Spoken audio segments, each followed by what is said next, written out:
My name's Dave DeBow, founder of MoneyPartnerFormula.com, and this show is built for everyday real estate investors who are actively doing deals and looking to scale using other people's money. So if you're an active real estate investor and you want to get featured on this show to talk about your own real estate and capital raising experiences, then just go to daveinterviewsyou.com. Now let's get rolling with this episode, and remember to subscribe for daily interview content. All right, guys, welcome to Property Profits Podcast. I'm your host, Bryce Kaminsky, filling in for Dave DeBow. And have you ever wondered how a salon owner transformed into a savvy real estate investor, multiplying her net worth eightfold in just 2 years?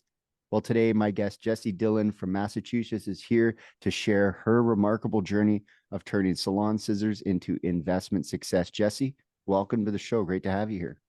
Thank you for having me. Yeah, so there's a few things we're going to dig in on, and we talked a little bit before the show about what you're looking for and what the future holds, but let's rewind it to the beginning. And, you know, it's not always obvious how people get started in real estate, but tell everyone a little bit more about how you got started. What got you inspired to get into the game? Yeah, so I've been in the entrepreneurial world since 2017. That's when I went off on my own as sort of a solo beauty service provider. And it was 2018 when I opened my first studio. And I was used to retail management money. The money that I was making in my salon, even from year one, was double that. So I had really fallen in love with the whole business piece of, building a salon and social media marketing. And that really was paying off. And I was making a lot more than I really needed to live on. But I knew that the work I was doing in my salon was surprisingly physical. And it wasn't a pace that I could really keep up for the rest of my life. So I knew that I had to kind of come up with a retirement plan. And at that time, I wasn't looking for an early retirement plan necessarily. So going back to maybe 2019, I, fell down the hole of whole life insurance. A couple years after that, so now it's like 2020, 2021, I discovered the FIRE movement, and I actually discovered it through a Facebook clickbait article. And the article, or the girl that the article was about, I had messaged her on Instagram and said, I really loved your article. Here's my situation. If you were to recommend one book to me, what would it be? And she recommended The Simple Path to Wealth, which was an incredible book. And I immediately started investing 70% of my income in index funds, which was great until I realized it was going to take me 11 years of doing that to retire, which again, at that pace, I knew I just couldn't keep it up. But I got really into FIRE podcasts, and one of them led to another, and someone was talking about achieving FIRE via real estate investing instead, and how it's possible to do it in more like 2 or 3 years if you really play it right, versus 11 years. That sounded much better to me. So this was like summer of 2021 when it was all starting to click. That fall, I just became a total diehard student of real estate investing. I did all the boot camps. I listened to all the podcasts. I read all the books. I paid for the coaching calls. And right around Thanksgiving week, 2021 is when I started to make offers on my first property. So 2022, I closed on my first 3, and 2023, I closed on one much bigger deal than anything I had done before. So a lot has happened in the last 2 years. So the goal of because there's like the saying that all wealth is either made or held in real estate. So the idea is that you're still running the salon today. Yep. And I still work in the salon as well. I take clients myself 1 or 2 days a week, which is why I consider myself to be sort of semi-retired. Yeah. And I would always say that, I have a bunch of musician friends, and I came out of the music industry into real estate. And I thought, if I was to start the whole musicianship thing again, one surefire way to kind of support an arty kind of pursuit is to foundationally set money into real estate where it's appreciating and it's tangible and you get some sort of cash flow. And so you do see this, like, because the business that you're in isn't necessarily real estate adjacent, but you're making this income that you're pushing to a higher, one of my friends, he's a carpenter, and he does real estate, buy and hold real estate, twos, threes, fours. And he just pushes the extra into that as a retirement plan. He's like, 5 years, I'm not going to have to cut wood anymore. 5 years, I'm not going to have to cut hair anymore. So it is a really great tool for people that are self-employed who are looking at a retirement and saying, I can't do this for 20 years. I could do it for 5 and get out of this thing, or at least, decide how much of it I want to do. Because most people get into it because they love it. I love cutting hair or I love building fences, but it does take a toll, like you're saying, takes a toll on what you're doing. So now that you're semi-retired and you've got these units, what would you say your biggest obstacle was in getting to where you are today? For the first 3 properties that I bought, which were all very close together, it was within 9 months, and, they were all closer to home, so, like, I'm in a more expensive market. I was tapped out of capital pretty quickly after making down payments on those 3 properties. Um, I didn't really deal with the same hurdles as a lot of other investors deal with, like fear of taking action, because I was already self-employed and I had started my salon from a place of I have no savings to fall back on and I have no business experience. So I guess the only way this can go is up. Yeah, So I didn't straight really through it. have, yeah, I didn't really have that fear that a lot of other investors deal with at the beginning. And I had a really great support system too. Like my husband had seen me built the salon and um he just had full faith in me that if I had this new idea, this new venture, that it was probably going to go as well as the salon did. Because he sees the work that I put into all these ideas. Um, so the biggest hurdle actually came after the first 3 properties, and it was that I had kind of become tapped out of my own capital. And Mhm. at first, I felt like that maybe meant that I did something wrong, that I wasn't able to build up down payments as fast as I could buy more properties, find more deals. And the clicking point for me was I had gone to BPCon 2022, so that was in October. And I just had a moment where I realized that every single investor either gets to that point or has already overcome that point where it has to become a team sport. So either you're running out of your own capital or time or knowledge, and you have to start partnering up. I was very resistant to partnerships because I had built the salon myself. So I wanted to do this myself too. Um, but BPCon sort of made me realize that this threshold that I was having to cross over was actually like a rite of passage, and I should kind of be proud that I've come to that point and have this new obstacle to get over. Um, so I think that was probably my biggest challenge, just getting over that mental hurdle and opening my mind to partnerships. Yeah, that does usually come with the territory of solo entrepreneurship. Like if you wanted to start multiple salons, you would have had to get into a partnership in Mhm. that thing. It's like the scaling tipping point that everyone has to kind of get through is like, okay, I've kind of done as much as I can unless I want to keep that pace, or Mhm. I'm going to expand the pace and take it from there. So, with the salon and the self-employment and then with this real estate thing, what would you say your secret sauce is? What's the unfair advantage? What's easy for you that other people might find difficult to do? I think when it comes to real estate investing, my secret sauce is 2 things really. The first is that I don't really have that fear of taking risks, especially financial risks or risk with my time, Hmm. um, because I have already been playing that game with a different business. And the second piece is that running a salon and working directly with clients day in and day out is all customer service. And Yeah. I've noticed that a lot of real estate investors who maybe don't come from customer service jobs, they struggle a little bit with the people piece. And we don't really think of real estate investing to be a people business, but it absolutely is. Even if you're not, leveraging partnerships, you're still working with tenants and property managers and realtors and brokers. And um, I just see a lot of investors struggling with soft skills, whereas working in that salon environment for so long, I feel like I have an unfair advantage there. Yeah, definitely. It's the human nature business, as my mentor used to say. And Hmm. very similarly, when I was coming out of the recording studio business, I'd been dealing with clients all day. People come in and you're working with them one on one. And then moving into real estate was, like you're saying, easy because I had already been dealing with people for almost 10 years on that client Hmm. customer service, fulfilling the thing. So, um, from here, what does 2024, 2025 ideally look like?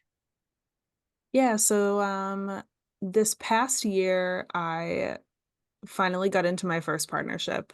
I found someone who really, our goals aligned and we each brought to the table what the other person was lacking, and it really just felt right. Like the vibe was there, and we were looking to work at a similar speed on a similar timeline. We bought in July a 13 unit value add multifamily long distance, and that has been going really, really well so far, that deal. So this year, I'm looking to kind of replicate that deal two or three more times. So right now, I'm really just looking for the ideal capital partners who, they understand that their wealth can grow so much faster for them in real estate than it can anywhere else, but they just don't really have the time or information to do it alone.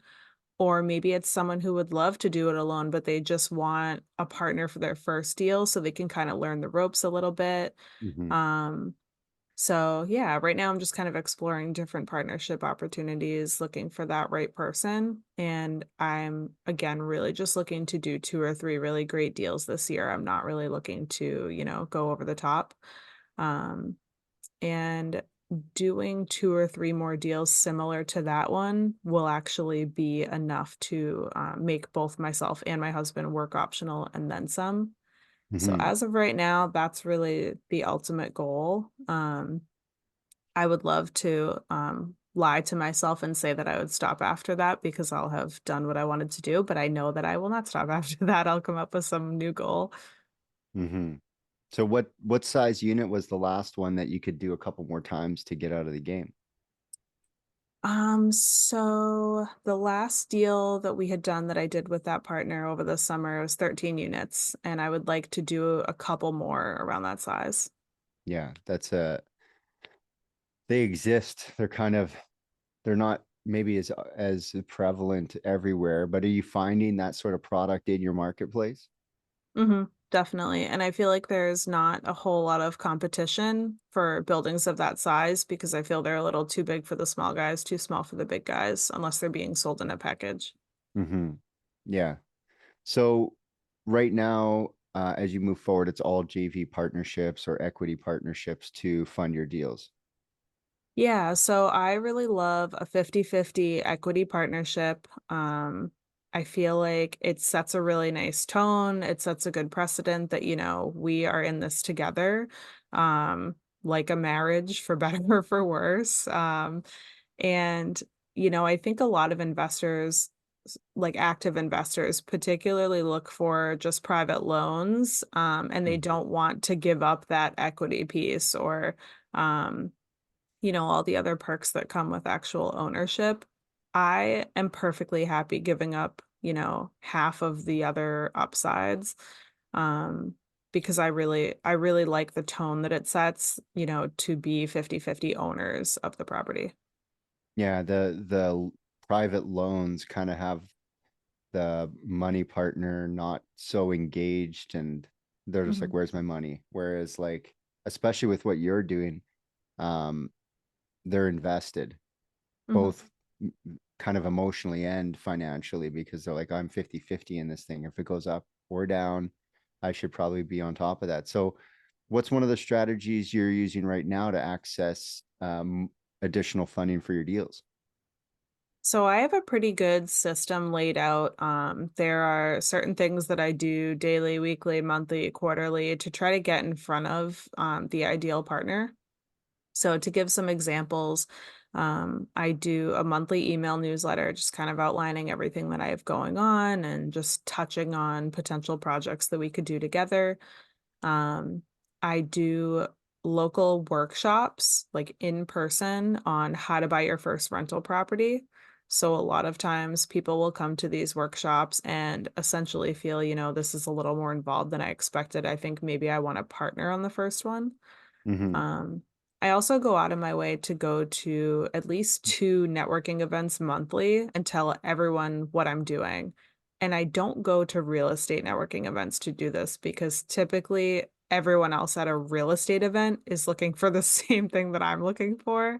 So I prefer to go to like Chamber of Commerce events, local business association events. I also post on my social media. I post on Facebook once a week. I do Instagram 5 times a week, just sharing everything that I'm doing, everything going on. And there doesn't always have to be an ask at the end. It's just a matter of staying top of mind. Mm-hmm. Um, and I also go out of my way to try and get on a lot of podcasts like this, just because you really never know.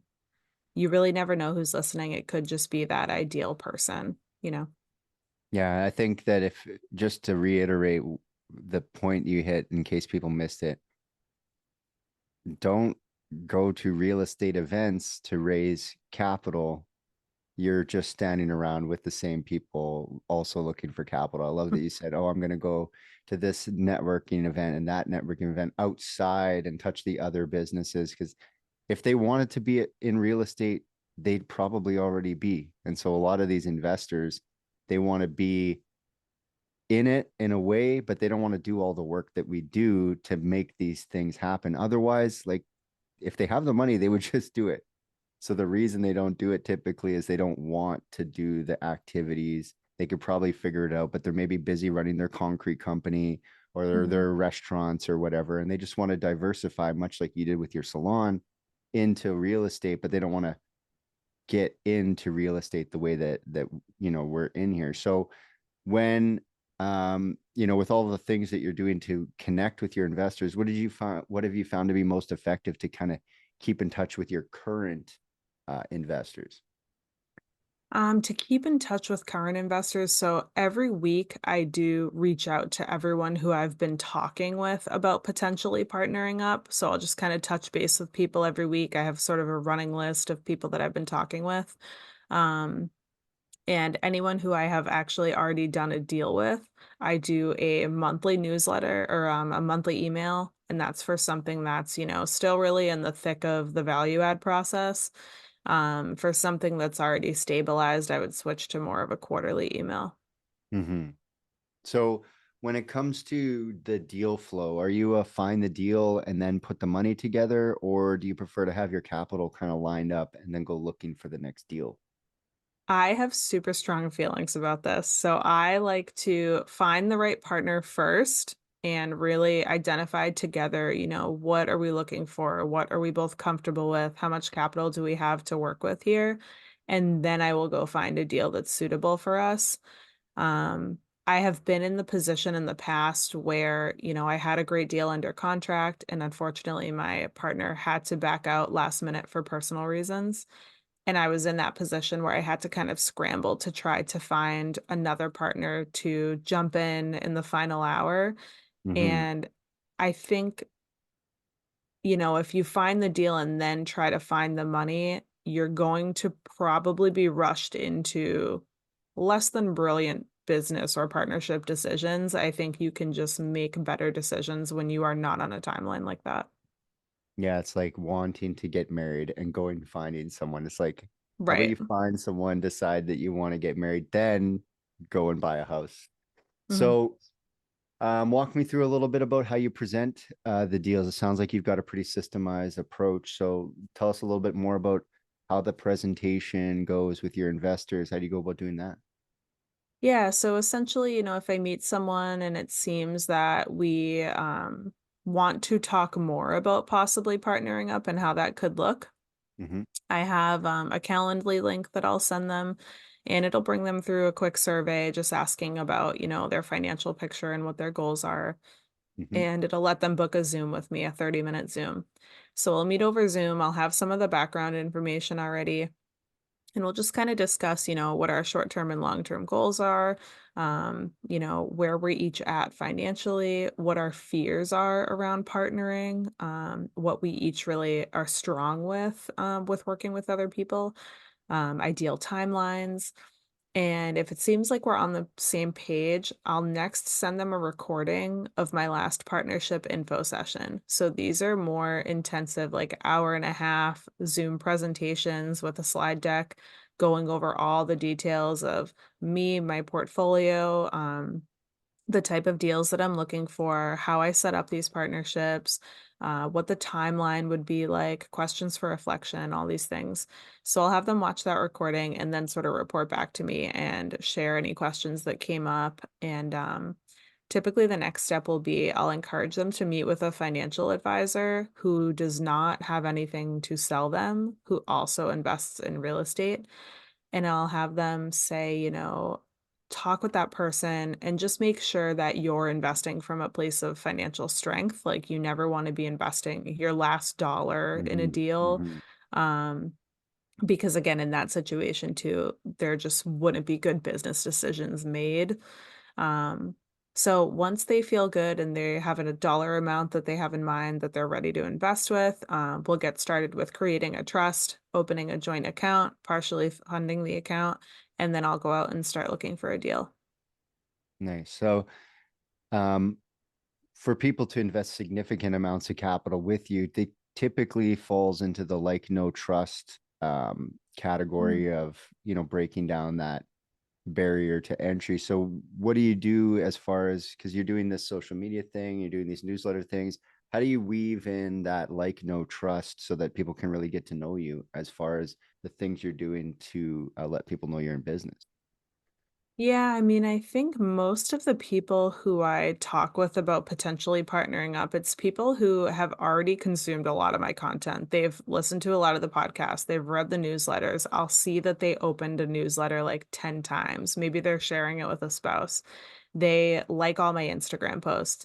So before we even talk one on one, they already like, know, and trust me. And I think a lot of the reasoning is not only am I sharing a lot of content, but I don't try to make it all business and I don't try to make it all look perfect either.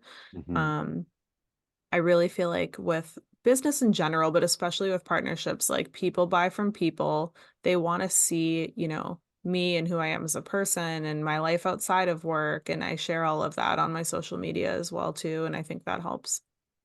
Yeah, the 80-20 rule. You can't be hitting them with real estate all the time. You got to let them know what you had for Hmm. lunch. And if Yeah. you're not into Instagramming your food, I'm sure there's something else you can put out there. But I was talking with another investor, and his whole feed was like real estate, real estate, real estate. And I'm like, do you think, like, that's really cool for me? I love your feed, but I'm not investing with you. If Hmm. people are listening and they want to, get a little bit more attraction in that, you can't just be filling your feed. I love that. You can't be filling your feed with just real estate. Otherwise, it's going to be like tone deaf and people are just going to get tired of it. So, um, I mean, really, the next step is really, if people want to connect with you, they want to find out more, what should they do? How do they find you? Instagram is definitely the best place. I'm Jessie Dillon with an underscore at the end. And on my Instagram, there's a link in my bio where you can sign up for my email newsletter. You can book a one on one with me. I also do consulting. You can check out all my other podcast episodes and all that good stuff. Awesome. Awesome. Well, I really appreciate you stopping by, and I think you just did a master class on systems. So if people were taking notes, rewind the tape. She's got the answers and likely is a good investment. So I really appreciate you stopping by, Jesse. Yeah, thanks for having me. No problem. And until next time, guys, we'll catch you on the next episode. Hey there, I really hope you enjoyed that episode. And as always, if you want to listen to more daily interview content, make sure you subscribe. And if you're an active real estate investor and you're doing deals and you'd like to get featured on this show, then just head over to daveinterviewyou.com. Now at moneypartnerformula.com, we help real estate investors to create a process for predictably getting capital so they can do more deals without relying on hard money lenders or the banks. We do this by building them a private capital marketing system. Now, if you want help turning yourself into a big money capital attraction machine, then book a call with our team to see how we can help. Just visit moneypartnerformula.com to find out more. All right, take care, and we'll see you on the next interview.